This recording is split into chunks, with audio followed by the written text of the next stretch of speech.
El tema de las creencias es un tema absolutamente profundo y potente. Y cuando hablo de creencias no hablo sencillamente de ideas, de cosas que se me pasan por la cabeza y que mañana se van. Hablo de cosas que vivo como certezas a nivel inconsciente. No me las cuestiono. Son así. ¿Para qué voy a darle vueltas a algo que es así? ¿Qué ocurriría si esto no fuera exactamente así? ¿Qué pasaría si aquello que nosotros creemos afecta a aquello que nosotros creamos? ¿Qué pasa o qué pasaría si yo pienso, tengo la certeza, la creencia profunda de que no puedo? ¿Tendrá esa creencia la capacidad de superar las capacidades naturales de mi cerebro y evitar que algo que yo podría lograr lo pueda lograr? Pues lo que nosotros sabemos desde el punto de vista científico es que es así. Es decir, las creencias tienen la capacidad de crear realidades en el ser humano. Nosotros, cuando vemos techos, tenemos muchas veces la sensación de que esos techos no se pueden romper. Y eso genera una sensación de indefensión, de pequeñez, de insignificancia. No puedo, no alcanzo. Lo que me gustaría es plantear la siguiente cuestión. ¿Qué pasaría si muchos de esos techos que para nosotros son de cemento, en realidad fueran techos de cristal? ¿Acaso, si fuéramos más conscientes de que lo que nos separa de otra realidad mucho más inspiradora, mucho más potente, es un techo de cristal, no haríamos el esfuerzo de romperlo? Pues lo que vamos a ver es de qué manera el ser humano puede transformar esos techos que ve de cemento en techos de cristal. Lo cual no quiere decir que el ser humano sea ilimitado, esto sería una prepotencia y una arrogancia. Quiere decir que el ser humano se limita a sí mismo mucho más de lo que él sabe que se está limitando. Este es un ser humano. Estoy profundamente enamorado del cerebro humano y sé que no hay problema con el cerebro. El cerebro tiene una capacidad tan asombrosa de acercarse a la realidad, de conocer la realidad, de establecer relaciones causa-efecto. Pero ¿cuál es la misión del cerebro? La misión del cerebro fundamentalmente es una, ayudarnos a sobrevivir y adaptarnos. Y para eso, ¿qué tiene que ser capaz de lograr? Tiene que lograr eso que es ver posibilidades donde no son obvias. Por tanto, cualquier persona hoy en día, incluso en una situación tan compleja como la actual, no podemos minimizar la seriedad del contexto en el que estamos. Cuando una persona no está viendo posibilidades, me gustaría plantearle que tal vez no esté dejando que su cerebro haga realmente su función. Aquí pongo un ejemplo de un cerebro que buscando esas posibilidades en un momento determinado encontró en las selvas perdidas de la península del Yucatán o de otros lugares tesoros absolutamente fascinantes. Nos pasa igual a las personas. Lo que ocurre es que en una metáfora que tiene pues obviamente sus deficiencias, pero si comparáramos el cerebro a un ordenador, lo que yo tengo de ese ordenador no depende solo de la calidad de ese ordenador, sino del programa que yo estoy introduciendo, el sistema operativo. Los seres humanos a través de la mente podemos generar procesos, sistemas operativos que evitan que el cerebro funcione al nivel de sus verdaderas posibilidades. ¿Qué pasa? Que mientras yo no cambie mi capacidad de observar, mientras yo no sea un observador diferente de la realidad, mientras yo no mire de otra manera, ¿cómo voy a ver una realidad diferente? Es decir, la invitación para todos nosotros es la de convertirnos en distintos, en diferentes observadores de la realidad. No en convertirnos en una persona distinta a quienes somos, sino ser mucho más quienes somos. Y desde este ser real, observar. Por ejemplo, un niño, ¿cómo observa? Un niño observa con una mirada interesada, con una mirada curiosa, con una mirada fascinada. ¿Qué hace el adulto? El adulto deja la cara puesta y se lleva la cabeza a otro sitio. Y se pone a pensar en lo que él tenía que haber hecho ayer, lo que tendrá que hacer mañana. Ser observador distinto en la realidad es la posibilidad que todo ser humano tiene para encontrar oportunidades en espacios donde normalmente no las ve.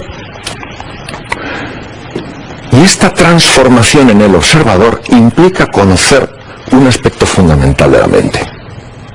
Cuando el profesor Roger Sperry, norteamericano, ganó el premio Nobel de Medicina y Fisiología, lo hizo porque hizo un descubrimiento espectacular.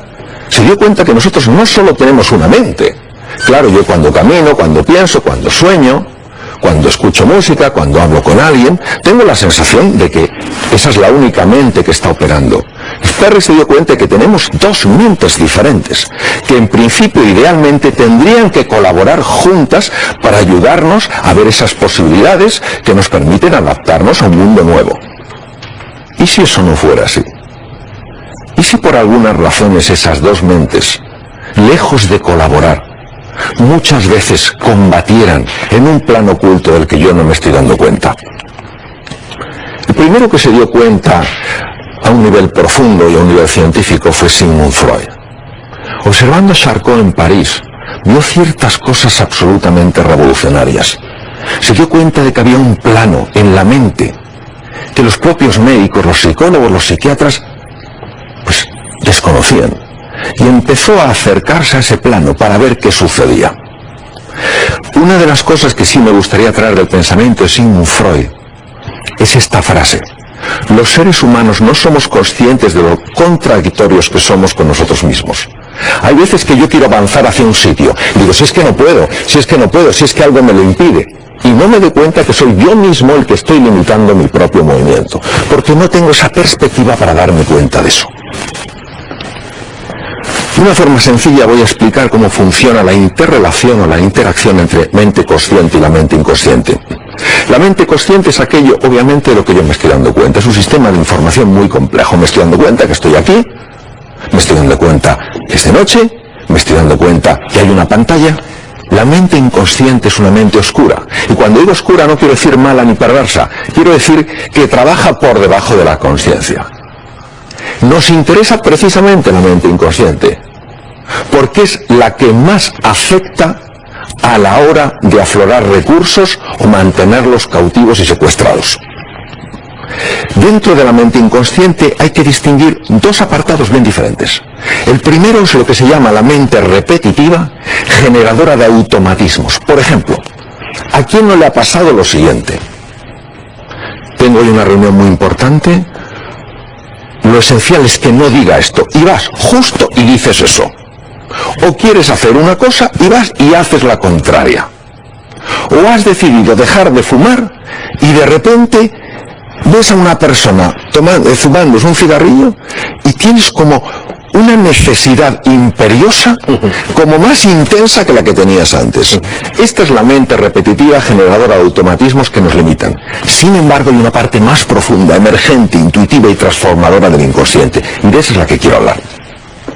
Porque la primera, la de los automatismos, muchas veces lo que hace es anularnos. Nos secuestra, nos paraliza y nos esclaviza. Pero la otra parte, si consiguiéramos conectar con ella, nos ayudaría porque tiene un potencial absolutamente excepcional. ¿Cómo funciona esta parte que nos ayuda? Funciona con un sistema en paralelo, porque está muy ligado al hemisferio derecho del cerebro. ¿Qué es un sistema en paralelo? Un sistema en paralelo es muy fácil de entender. Es que yo voy cogiendo información de distintos sitios que aparentemente no tienen ninguna relación entre sí, y encuentro una relación que es creativa, que es innovadora y añade valor a mi vida.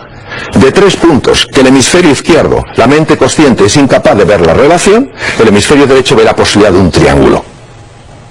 Pero ¿qué pasa? Que yo no soy consciente de que él está generando ese tipo de conexiones, analizando todos los aspectos que pueden tener en común, cosas que a nivel consciente parece que no tienen nada en común. Ahora, ¿cómo se accede a nivel del inconsciente? Para acceder al nivel inconsciente es esencial entender el impacto de las emociones. Si una persona no está entusiasmada con algo, no está determinada y resuelta a lograr algo, si no es persistente y no es paciente, esa parte que ayuda del inconsciente no se pone en marcha, porque esa parte que se pone en marcha no se pone por un razonamiento lógico, sino por un vínculo emocional, ya que el hemisferio derecho está mucho más vinculado con el sistema emocional que el hemisferio izquierdo. Entonces, ¿cuál es el proceso que nos ayuda a despegar? En esta metáfora tan preciosa de un animal pequeñito, vulnerable, como el gusano, que es incapaz de saltar de rama en rama y ve imposible la posibilidad de volar, si ese gusano comprendiera que esa posibilidad de volar es real, existe, y lo único que tiene que hacer es favorecer que se despliegue, entonces seguro que sí se ponía en ese proceso de entrenamiento al que le lleva la vida para que eso surja. Lo que sabemos es que son una serie de fases las que indican que se está conectando con el inconsciente. La primera es la fase de descubrimiento. ¿Qué es una fase de descubrimiento? Una fase de descubrimiento es muy sencilla de explicar. Es donde yo antes veía un muro, una pared de ladrillo sólido, es inaccesible para mí, yo no puedo, yo no valgo, yo no sirvo, no soy capaz, de repente se abre un mundo nuevo. Me doy cuenta de que sí que puedo. Me doy cuenta, sobre todo, de que hay algo más allá de ese muro que yo veía. ¿Qué pasa? Que cuando uno cambia un muro por este paisaje tan extraordinario, se da cuenta de que se ha abierto un nuevo mundo. ¿Y qué pasa? Que este paisaje, esta visión, este horizonte, tiene la fuerza de inspirarme y decir, ven, ven, da un paso adelante. Y entonces se abren lo que yo llamo las fuerzas del corazón. El corazón, representado aquí en color rojo, está envuelto en 6 capas, porque en mi experiencia son 6 las fuerzas del corazón que se abren cuando alguien se siente inspirado por una nueva posibilidad. Y son estas. La primera es la pasión. Empiezas a sentir pasión por eso que quieres conocer con mayor profundidad. El coraje. ¿Por qué? Porque es un entorno incierto. Pasas de un muro a un mundo nuevo. El coraje ante la incertidumbre. El tercero, el compromiso. Ahora, quiero marcar una diferencia entre implicación y compromiso, y lo voy a marcar con una pequeña metáfora, un plato de huevos fritos con bacon. La gallina está implicada, el cerdo está comprometido. Claro, el cerdo se deja la piel. ¿Qué pasa? Que el compromiso es que tú te levantas una vez más de las que te caes. La implicación es, bueno, yo lo intento, que va mal, claro, yo sabía que en el fondo esto no iba a funcionar. Por eso es fundamental el compromiso, la determinación, ser inasequible al desaliento, la persistencia y la paciencia. Todo esto es importante que sepamos que está abriendo el inconsciente de par en par. Pero como normalmente no damos demasiado valor a las fuerzas del corazón, pensamos que todo depende del intelecto, no nos damos cuenta, no somos conscientes de lo que está sucediendo, porque sucede, digamos, en un plano bajo tierra, como el crecimiento de una raíz que no lo vemos cuando solo miramos desde fuera. ¿Para qué necesitamos estas fuerzas? Para superar el miedo a lo desconocido, para ponernos en marcha. Entonces, una serie de mensajes que sí me gustaría recalcar en relación a estas fuerzas del corazón. Hay muchas personas que ven una distancia tremenda entre donde quieren estar y donde están. Lo que les quiero decir es que si de verdad algo les inspira, la distancia no importa. Es irrelevante. Es irrelevante. Que no se dejen convencer por la distancia para conseguir su sueño. Es irrelevante si están entusiasmados. Si las fuerzas del corazón se han puesto en marcha, el inconsciente está puesto en marcha y va a encontrar un camino antes o después. Segundo, que la gente persistente logra su éxito precisamente donde otros abandonan. El propio Thomas Alva Edison, la persona que más patentes tiene en la historia, dijo: las personas que dicen que algo no puede ser hecho no deberían obstaculizar el camino de aquellos que ya lo están haciendo. Lo que hoy nos parece normal, nos olvidamos de que ayer era solo un sueño. Me gustaría que cada uno hiciéramos el ejercicio de ir hacia atrás un poco en nuestro pasado, en nuestra historia, para recordar cuántas veces fuimos capaces de superar cosas que nos parecían imposibles de superar. Ahora es cuando tenemos que traer esos recursos emocionales que están en el pasado y que los hemos olvidado. Traerlos delante para que sepamos que si pude, puedo y podré. Y que vas a triunfar no porque sepas que vas a triunfar, sino porque estás decidido a hacerlo. Por eso, yo creo que muchas veces la sensación cuando llega un nuevo año, el 2011, será un año de sorpresas, será un año de sustos. ¿Qué va a ser? Si no es lo que el año 2011 nos va a traer a nosotros, es lo que nosotros vamos a traer a este año. ¿Qué año vamos a hacer desde nuestra ilusión, desde nuestro compromiso, desde nuestra energía, desde nuestra compasión? ¿Vamos a ser recipientes, víctimas ahí, bueno, a ver qué pasa, a ver qué me trae el año? ¿O vamos a ser personas activas? Decir, no, el año lo vamos a crear juntos entre todos y lo vamos a crear extraordinario. La tercera fase es la resolución. Es un poco lo que dijo el director del Centro Tecnológico en Houston cuando tuvieron el problema con el Apolo 13. Dijo: señores, no podían volver porque tenían un problema con los filtros y tenían que hacer un filtro redondo sobre una estructura cuadrada. Reunió a su equipo y dijo: señores, el fracaso no es una opción. Podemos cometer errores, pero hay que seguir, porque hay una serie de personas que dependen de nosotros. Esa es la resolución. ¿Y qué pasa cuando una persona tiene esa resolución? Pues que empieza a encontrar obstáculos. Una persona que no me ayuda, una persona que no me comprende, y empiezo a enfadarme con esas personas. Hagamos lo que hace un río. Un río en su camino hacia el mar no se enfada porque se encuentre con una piedra. Sencillamente la sortea. ¿Quién es el siguiente? Tú no me ayudas, ¿quién me puede ayudar? tú no me das el recurso, ¿dónde puede estar? Es decir, ese concepto de río. Llevemos la energía donde hay que llevarla, no donde no hay que llevarla. No a enfadarse, sino a buscar resultados.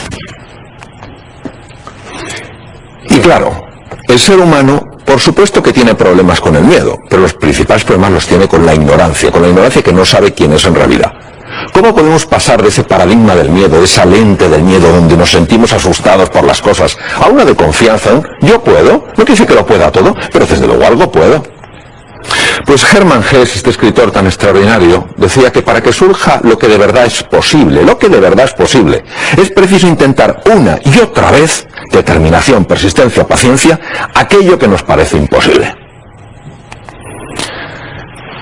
¿Queremos saber cómo pasar del paradigma del miedo al de la confianza y cómo trascender nuestras aparentes limitaciones? 1. Comienza justo donde estés y con lo que tengas. Nunca vas a tener el día ideal. Nunca vas a tener la oportunidad única. Nunca vas a tener el chollo.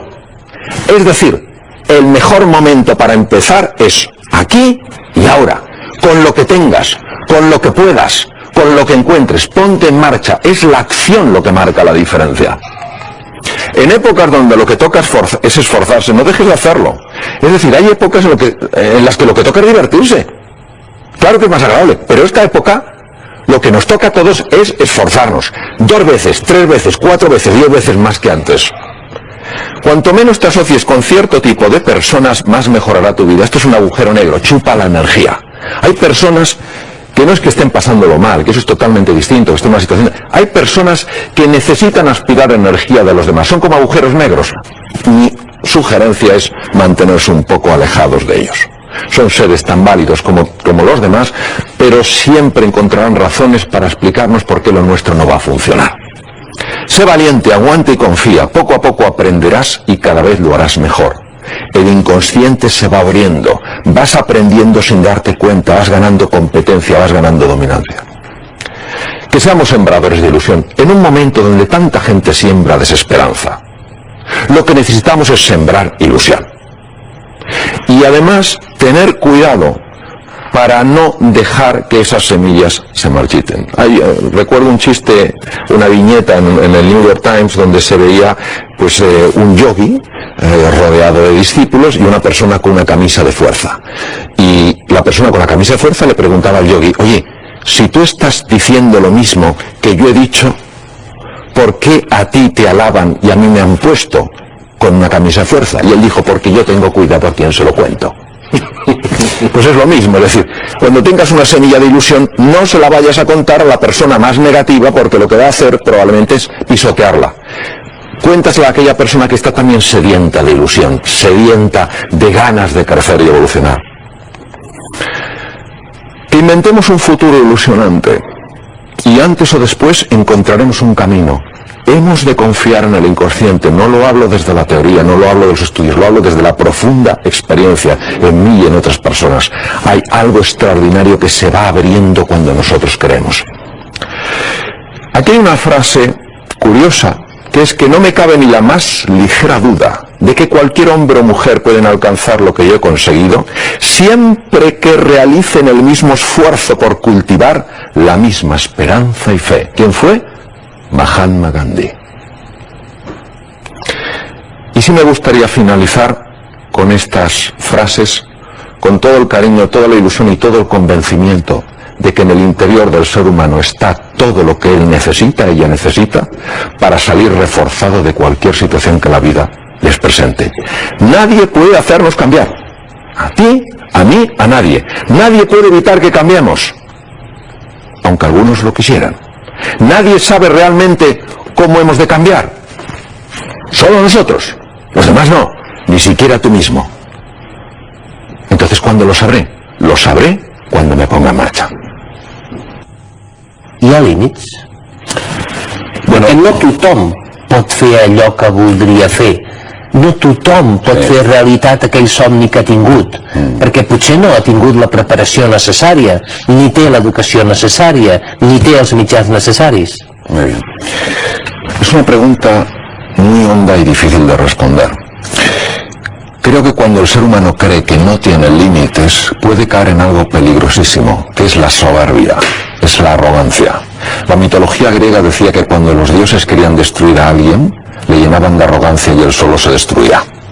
Entonces, esa sensación de que no hay ningún límite para el ser humano, yo no la comparto. Creo que sí tenemos límites, creo que hay que aceptarlos, creo que hay que comprender que la fragilidad es parte de nuestra existencia. Lo que también creo es que la mayor parte de las limitaciones que experimentamos no son limitaciones reales, son limitaciones mentales. ¿Qué pasa cuando una persona intenta romper uno de esos límites? ¿Qué pasa si no lo rompe? No importa, porque por el solo hecho de entrenarse para romperlo, ya ha crecido como ser humano. No es solo el logro, no solo es el objetivo, es el proceso. En realidad el objetivo, los objetivos los necesitamos no tanto para alcanzarnos, sino para convertirnos en la persona real que somos. Es ese estirarnos lo que va sacando lo mejor que nosotros. A lo mejor no consigo ese objetivo, lo importante es que he crecido, que he aprendido. Si hi ha algun mandatari polític o mandataris polítics que actuen com a forats negres? Bueno, hay que tener en cuenta que las fuerzas negras, en el sentido, los agujeros negros, esa capacidad de atracción, bueno, tienen eso, tiene una capacidad de atracción. Si vemos que una persona empieza a criticar a otra persona, veremos cómo enseguida empieza a generarse un corrillo. Es decir, no cabe duda que hay una parte en el ser humano que es atraída por esa negatividad. Y obviamente hay personas en distintos entornos que pueden utilizar esa fuerza para atraer a otras personas y luego manipularlas. Creo que es triste que, teniendo en cuenta todo lo que el ser humano puede poner en marcha para atraer de una manera bella, generadora de valor y de abundancia a los demás, decida poner en marcha esa fuerza. Es decir, si la única manera que tenemos de relacionarnos con la realidad es buscar lo más sórdido, lo más dañino, lo más oscuro, creo que en el fondo i al final esa fuerza se volverà contra nosotros. Després vostè ha dit, tria bé les persones aquí, més o menys, ho ha dit més o menys així, tria bé les persones a qui expliques els teus projectes, perquè si en tries una que és negativa, no t'ajudarà. ¿Y cómo seleccionas las personas? Bueno, cuando alguien tiene un sueño, una ilusión, ha de ser cuidadoso desde el punto de vista con quién la comenta, porque hay una gran tendencia a juzgar antes que a explorar, a decir las razones por las que algo no va a funcionar que las razones por las que podría funcionar. No hace mucho, con un profesional de la banca me decía que están valorando muy seriamente a la hora de conceder un crédito el entusiasmo de esa persona. Porque en la experiencia que han tenido cuando no han concedido créditos a esas personas entusiasmadas es que al final han conseguido grandes negocios y ellos no han sido parte de esos negocios. Yo diría que el sueño hay que compartirlo con aquellas personas a las que tú sabes que realmente les importas y que realmente te pueden ayudar para que ese sueño cristalice de una manera más rápida en la realidad. Doctor, hi ha molts joves a Espanya que marxen d'aquest país. No volen renunciar a crear, però han de marxar d'aquest país. Què els diu? Yo creo que el mensaje que puede ayudarnos tremendamente es el siguiente. No se trata de intentar cambiar a los demás. No podemos cambiar a nadie, por más que nos empeñemos. Nosotros podemos inspirarles, podemos motivarles, podemos apoyarles, podemos ayudarles, pero no podemos cambiarles. Lo único que podemos cambiar es a nosotros mismos. Es decir, yo el mensaje creo que es un mensaje para cada uno de nosotros. ¿Qué voy a traer yo a este año nuevo? ¿Cómo voy a ir a esa reunión? ¿En qué conversaciones voy a entrar? ¿En conversaciones donde solo se critique y no se genere nada de valor? ¿O en conversaciones en las que veamos cómo tú y yo nos podemos ayudar? Es el trabajo interior, que por cierto es el más difícil, el que es más urgente hacer. Es decir, mucho menos tomar la posición de qué tiene que hacer esa persona a qué puedo hacer yo. Porque cuando una persona se dedica a buscar justificaciones y excusas, va a encontrar de todo tipo. Lo que no va a conseguir entonces son resultados. Entonces, mi mensaje, ilusionado y confiado, es: cada día atrévete a marcar aunque sea una pequeña diferencia. Y por inspiración los demás tal vez empiecen a hacer lo mismo. I els joves Nini, què els diu? Bueno, sencillamente yo les diría que el cambio, la transformación, la reinvención es una invitación. Y si ellos no quieren seguir esa invitación, no hay que forzarles a que la cojan. Con el tiempo se darán cuenta de que tal vez era necesario que lo hubieran hecho. Yo haría eso. Voldria acabar amb una frase que diu Francesc Granja i vostè m'agradaria que la comentés. No deixem que ningú ens escrigui el guió. Es una frase que nos tiene que dar mucho que pensar, sobre todo a los padres. Porque muchas veces, intentando evitar que nuestros hijos sufran, eligiendo cosas que creemos que les podrían hacer sufrir, les estamos privando de lo más bello que tiene el ser humano, la libertad de elegir. Doctor Mario Alonso Puig, un plaer haver-lo tingut una altra vegada al programa Singulars. Gràcies. Gràcies. I sort.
Kia lại khiến đôi mắt của em thêm sầu.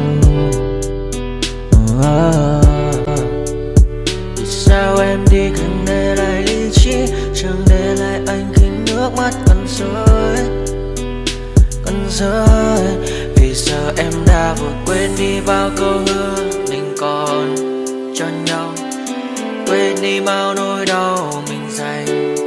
Vì sao em đã vội quên đi những lời hứa ngày nào, vì dòng nước mắt em đã vội rơi, anh không thể mãi anh như đến vào điên rồi, anh như say đôi mắt môi, anh như chỉ còn muốn em bên cạnh như ở phố xa rồi, anh chỉ muốn em cạnh đấy thôi, không muốn em ở bên đời, chỉ muốn em anh bên người.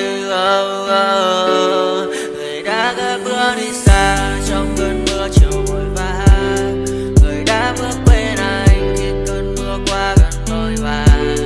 Em đã quên rồi mai sau ngày yêu mơ bé, chẳng còn lại gì những người em mang nước mắt rơi.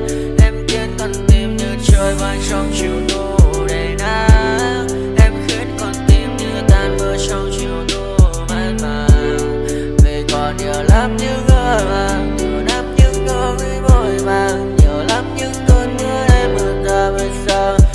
vang không mà ngược bài những sáng đêm mai em còn thơ đôi mai anh còn người ta xưa ta chúng còn giữ nhau chẳng thể giữ lấy em khi cơn mưa về đến và chẳng cần nhau khi anh với em cùng một đêm trôi em ơi ta còn gì nữa đâu một cơn mưa ngày hôm qua ta còn lại gì nữa đâu khi